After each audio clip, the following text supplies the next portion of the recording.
The text came at 2 a.m. Buzzing my phone like a wasp trapped in a jar. Emergency.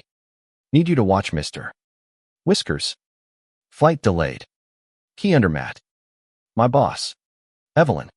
Never asked for favors. So when she did, it felt like a royal decree.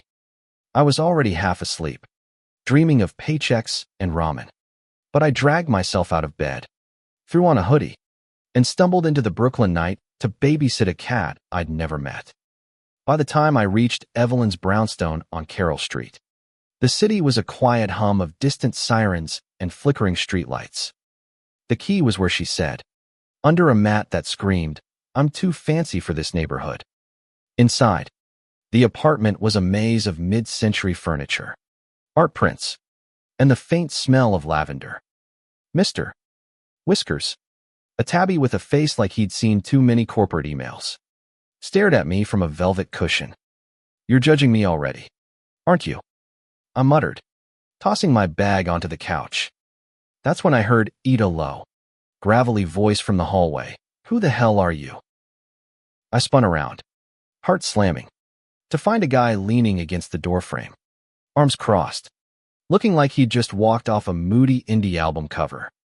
He was maybe 27, tall, with sharp green eyes and a jawline that could cut glass. His dark hair was a mess, like he'd been wrestling with nightmares, and his black t-shirt clung to him in a way that made my brain short-circuit. "I'm Theo," I stammered, holding up my phone like it was a badge. "Evelyn's assistant. Cat duty. You." "Julian," he said, his voice clipped, like saying his name was a favor he regretted. "Her brother. You woke me up." "Sorry, man. Didn't know anyone was here." I tried to sound chill, but my pulse was doing a sprint. Julian didn't move, just stared at me like I was a stray dog who'd wandered into his territory. Mr. Whiskers, the traitor, hopped off his throne and rubbed against Julian's leg, purring like a lawnmower. "Great," I said, forcing a grin. "Even the cat's on your side." He didn't laugh, didn't even blink, just grabbed a beer from the fridge and sat on the couch, one leg sprawled like he owned the place. Which, okay, he kind of did. "You gonna stand there all night? Or do you have a job to do?" he asked, popping the cap off with his thumb. Rude. Hot. Annoyingly hot. I dropped to the floor, pretending to check Mr. Whiskers' food bowl, but really I was trying to figure out why this guy was making my stomach do flips. "I'm Theo Alvarez, 25, broke, queer, and usually good at keeping my cool." But Julian, he was a storm cloud with a pulse, and I was already caught in the rain. The next morning, I woke up on Evelyn's couch with a crick in my neck and Mr. Whiskers sprawled across my chest like a furry dictator. Sunlight streamed through the window, painting the room in gold. Julian was already up, leaning against the kitchen counter, sipping coffee and scrolling on his phone. He didn't look up when I groaned and sat up. "Morning, sunshine," I said, mostly to see if I could crack that stone-cold face. "Coffee's there," he muttered, nodding at the pot without glancing my way. "Don't touch my mug." "Got it." Grumpy. I poured myself a cup, ignoring his glare, and leaned against the counter opposite him. "So, what's your deal? You live here or just crashing?" "Crashing," he said, finally looking at me. Those green eyes hit like a punch. "Evelyn's out of town. I'm between places. You ask a lot of questions for a cat sitter. And you answer like you're allergic to words." I smirked, sipping the coffee. It was too good for someone who looked like he thrived on chaos. "What do you do? Anyway?" "Let me guess, brooding artist. Tortured poet." He snorted, the first sign of life in him. "Construction. I build things." "You?" "Assistant to your sister. I fetch coffee, file papers, and apparently babysit her cat." I glanced at Mr. Whiskers, who was now licking his paw like he was auditioning for a cat food commercial. Not exactly living the dream. Julian's lips twitched. Almost a smile. You talk too much. You don't talk enough. I leaned closer. Just enough to test the waters. Bet I could get you to crack a real smile by the end of the week. His eyes narrowed. But there was a spark there.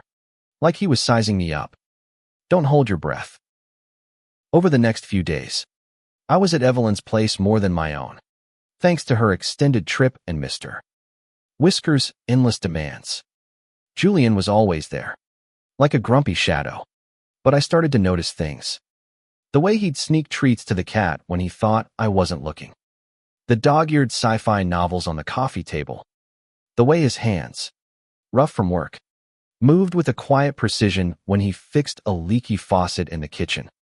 I was in trouble, and I knew it. One night, I caught him on the fire escape, staring at the city skyline with a beer in hand. The air was crisp, the kind of autumn chill that made you feel alive. I climbed out, balancing a mug of tea, and sat next to him. You come out here to brood in peace? I asked, nudging his shoulder. He didn't pull away. Something like that. Spill it. Man, what's got you so locked up? I kept my tone light, but I meant it. There was something heavy in the way he carried himself, like he was holding up a wall no one else could see. He took a long sip, then stared at the bottle like it held answers. Not big on talking about it. Try me. I leaned back, giving him space, but not backing off. I'm stuck here with you and that furball. Might as well make it interesting. He looked at me then. Really looked. And for a second, I thought he might actually open up. But then he shook his head. A small, bitter laugh escaping. You're relentless. You know that. Part of my charm. I grinned. And this time, he didn't look away. The city hummed below us. And for one stupid, perfect moment, it felt like we were the only two people in the world. The fire escape became our unspoken ritual. Every night after I fed Mr. Whiskers and checked Evelyn's endless list of cat care instructions, I'd find Julian out there, staring at the Brooklyn skyline like it owed him something. I'd bring tea. He'd have a beer. And we'd sit in this weird, charged silence that was starting to feel like home. I didn't push him to talk again, not yet, but I was chipping away at that wall of his. One dumb joke at a time. By day 4, I was in deep. I'd catch myself watching him when he wasn't looking, noticing the way his brow furrowed when he read, or how his fingers tapped a restless rhythm on the counter when he thought I wasn't paying attention. Theo, you idiot. I told myself. He's your boss's brother. He's straight. Probably. Maybe. But then he'd glance at me with those green eyes, and I'd forget how to think. That afternoon, I was sprawled on the couch, trying to teach Mr. Whiskers to high-five a lost cause, when Julian walked in, covered in sawdust and sweat. He'd been at a job site all day, and the sight of him in a fitted flannel, sleeves rolled up to show off those forearms, should have been illegal. Rough day? I asked, tossing a cat toy aside. He grunted, heading for the fridge. You could say that. Wow. 3 whole words. We're making progress. I flashed a grin, and he rolled his eyes. But there was that twitch at the corner of his mouth again. I was getting good at spotting it. Come on. Sit. Tell me about it. I'm bored. And Whiskers here is a terrible conversationalist. He hesitated, then dropped onto the couch, close enough that our knees almost touched. My heart did a stupid flip. Just work, he said, cracking open a beer. Client changed their mind about a design. Had to tear down half a wall. Sounds like a pain. You like it, though. Building stuff. He shrugged, but his eyes lit up, just for a second. Yeah. It's solid. You make something real. Something that lasts. He paused, then added, quieter. Not like people. I wanted to ask what he meant, but the air felt fragile, like one wrong word could shatter it. So I leaned back, mirroring his posture. I get that. I'm stuck shuffling papers for Evelyn, dreaming of something bigger. but I don't even know what that is yet. He looked at me, and for once, he didn't look away. You'll figure it out, he said, like it was a fact, not a platitude. My chest tightened, and I had to look away before I did something dumb, like lean in too close. That night, I pushed my luck.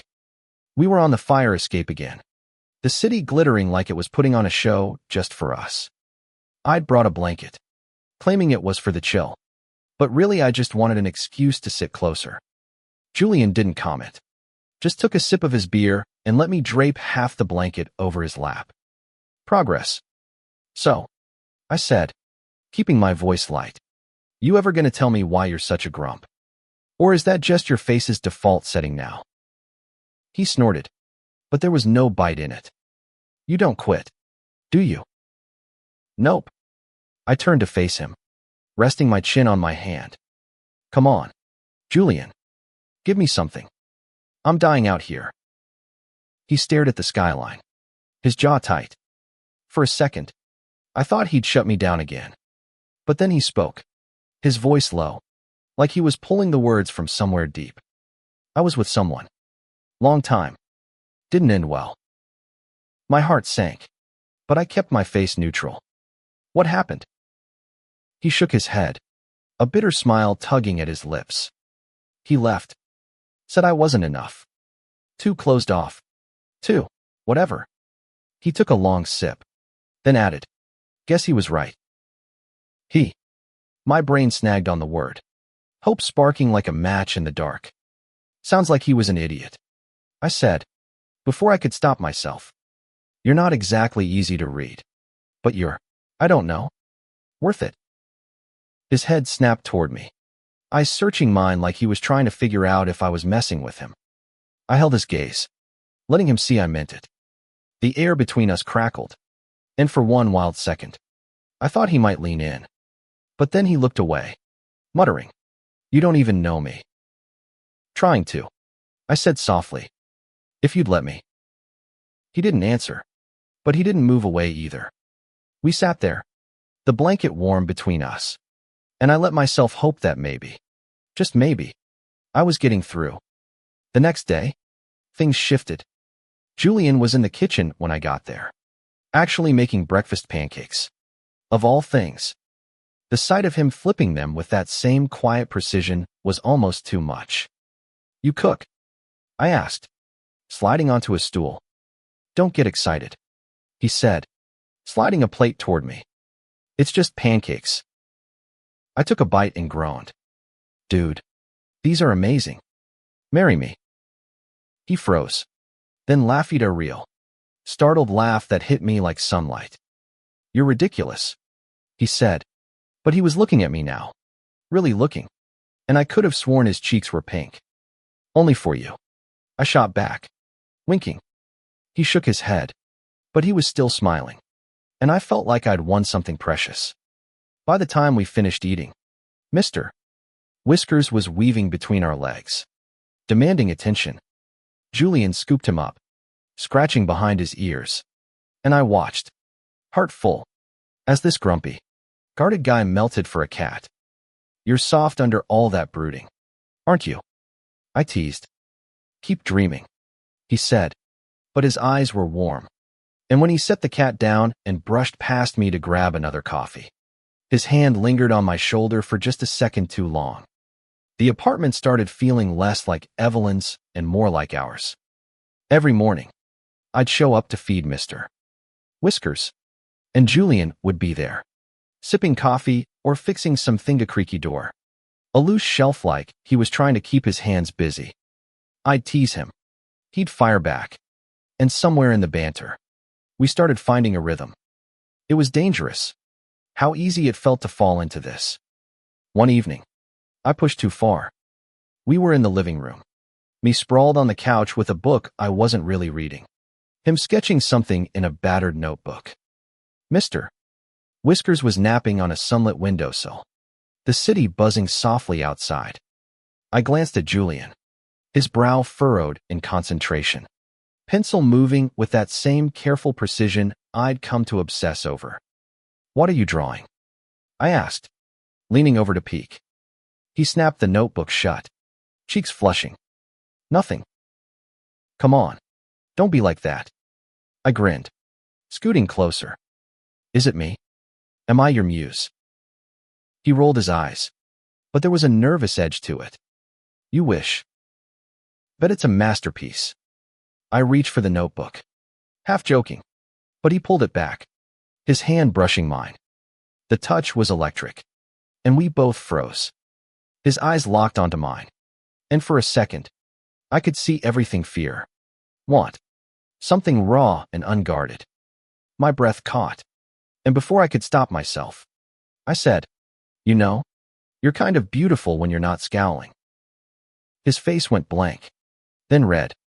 He stood abruptly, muttering something about needing air, and disappeared onto the fire escape. I cursed under my breath, kicking myself for moving too fast. But I wasn't letting him run. Not this time.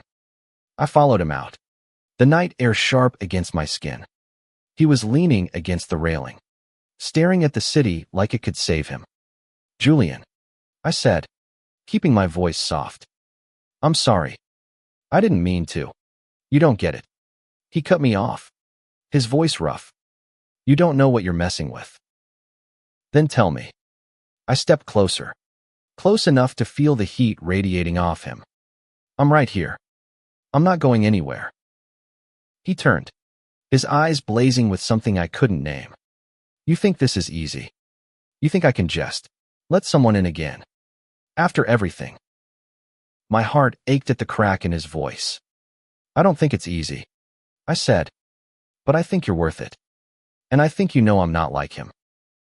He flinched, like I'd hit a nerve, but he didn't look away. The silence stretched, heavy and electric, until he finally said, You're too damn optimistic. Theo. Maybe, I said, smiling softly, but I'm starting to think you like it. He didn't deny it. Instead, he stepped closer, so close I could see the flecks of gold in his green eyes. My pulse roared, and when his hand brushed mine again, this time he didn't pull away. We stood there, inches apart, the city fading into a blur, and I knew I'd never wanted anything as much as I wanted to kiss him right then. The next morning, things were different. Not bad different, but like we were both walking on glass. Julian was quieter than usual, but he didn't avoid me. When I made coffee, he slid a mug my way without a word. And when I fed Mr. Whiskers, he lingered in the kitchen, watching me with an intensity that made my skin burn. Stop staring, I teased, tossing a dish towel at him. You're freaking me out. You're the one who's freaking me out. He shot back, catching the towel with a smirk. It was the closest thing to flirting he'd ever done, and I nearly dropped the cat food. Oh, so you can flirt, I said, leaning against the counter. Good to know.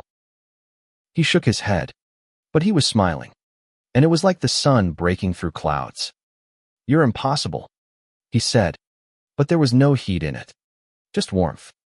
That night, we ended up on the couch, watching some terrible sci-fi movie Julian insisted was a classic. Mr. Whiskers was sprawled between us, purring like a motor. Halfway through, I caught Julian glancing at me instead of the screen. What? I asked, raising an eyebrow. Nothing, he said, too quickly. But then he shifted, his knee brushing mine, and stayed there. My heart was a drumbeat, loud and insistent. And when I looked at him, he was looking back, his eyes soft and unguarded for the first time. Theo, he said, his voice barely above a whisper. What are we doing? I swallowed, my throat tight. I don't know, I admitted, but I want to find out. He didn't say anything, but he didn't move away either. And when his hand found mine, tentative and warm, I knew we'd crossed a line we couldn't uncross. The next few days were a blur of stolen glances and careful touches. Julian was still guarded, but the wall he'd built was crumbling, brick by brick. We'd sit on the fire escape, talking about nothing and everything as love for old sci-fi novels. My secret dream of opening a coffee shop, The way Mr. Whiskers seemed to know when we needed a distraction. Every moment felt like a gift, fragile and precious. But there was a shadow lurking. Evelyn was coming back soon, and I didn't know what that meant for us. One afternoon, I walked in to find Julian pacing the living room, phone pressed to his ear. His voice was low, tense, and when he saw me, he hung up quickly, shoving the phone in his pocket. "Everything okay?" I asked, setting down a bag of cat treats. "Yeah," he said, but his jaw was tight, and he wouldn't meet my eyes. "Just work stuff."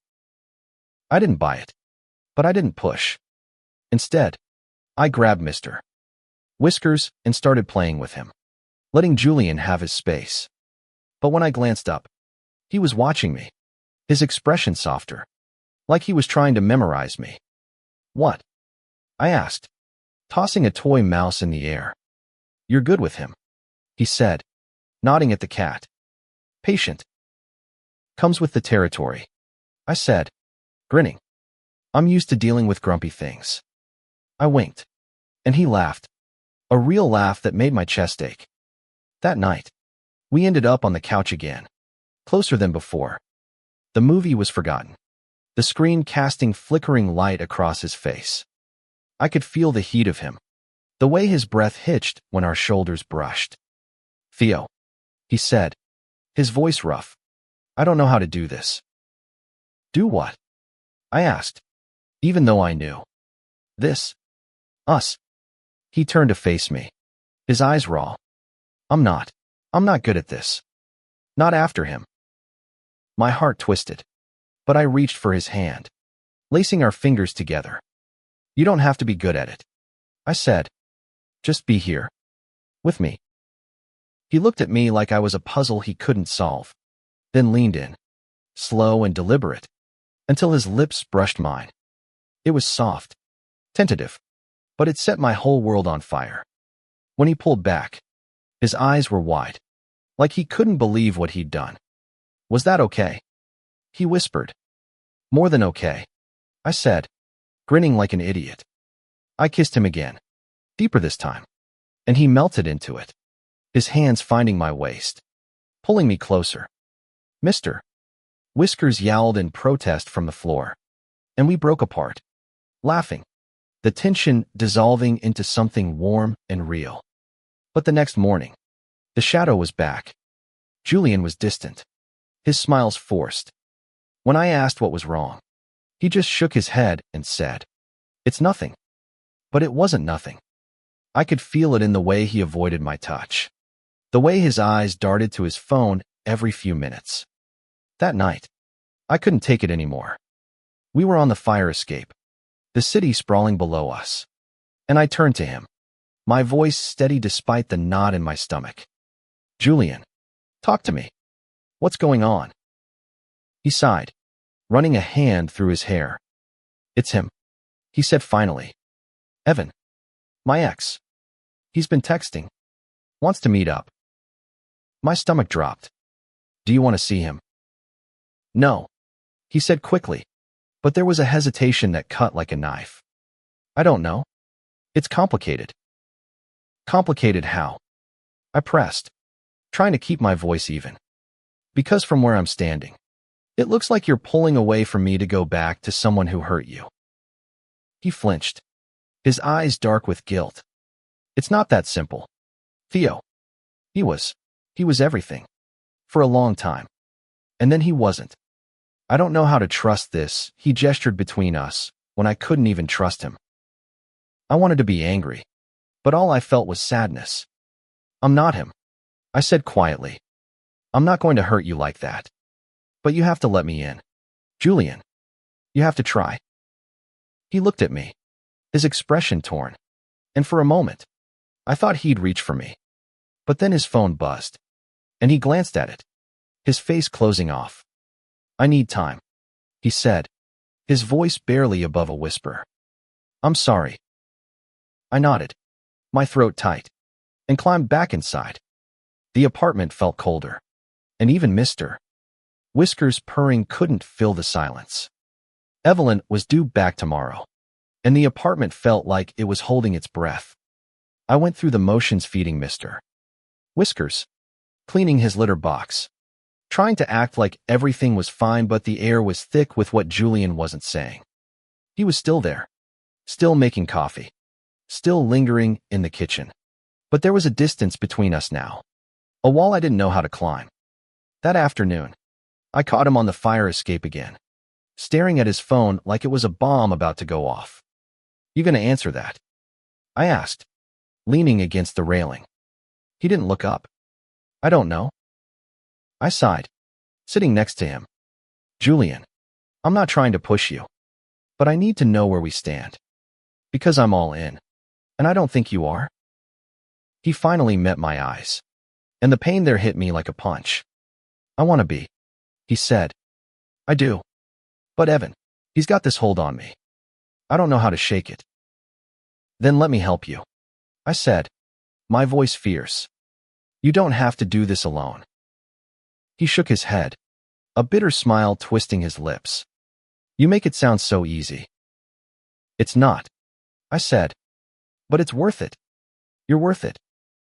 He didn't say anything, just looked at me, and I could see the war in his eyes, fear against hope, past against present. I reached for his hand, and this time, he let me hold it. That night, everything came to a head. We were in the living room. Mr. Whiskers curled up on the couch between us, when Julian's phone buzzed again.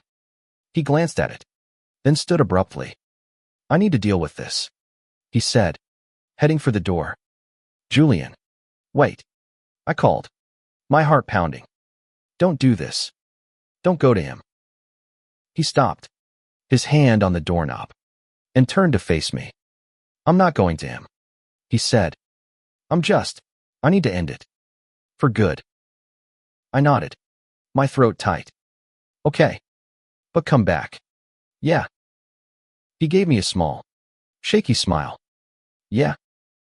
He was gone for hours. I stayed up, pacing the apartment. Mr. Whiskers trailing me like he knew something was wrong. When Julian finally came back, he looked exhausted, but there was a lightness to him I hadn't seen before. "It's done," he said, dropping onto the couch. I told him I'm moving on. Relief flooded me, but I kept my voice steady. "And are you?" He looked at me, his eyes clear and steady. "I want to. With you."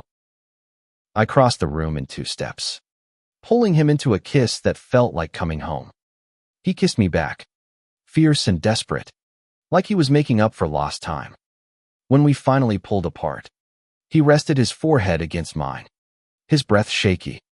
"I'm scared," he admitted. "Me too," I said. "But we'll figure it out. Together." Evelyn came back the next morning, all smiles and apologies for the extended trip. She didn't blink when she saw Julian and me sitting close on the couch, my hand on his knee. "Looks like you two got along," she said, scooping up Mr. Whiskers. "You could say that," I said, grinning at Julian. He rolled his eyes, but his hand found mine, and he didn't let go. As we left the apartment, the city stretching out before us, I felt like we were stepping into something new. It wasn't perfect. Julian still had his ghosts, and I had my doubts, but it was ours. And as we walked down Carroll Street, hand in hand, Mr. Whiskers watching from the window, I knew we'd find our way. Because love, real love, doesn't come easy. It comes messy, unexpected, and worth every second.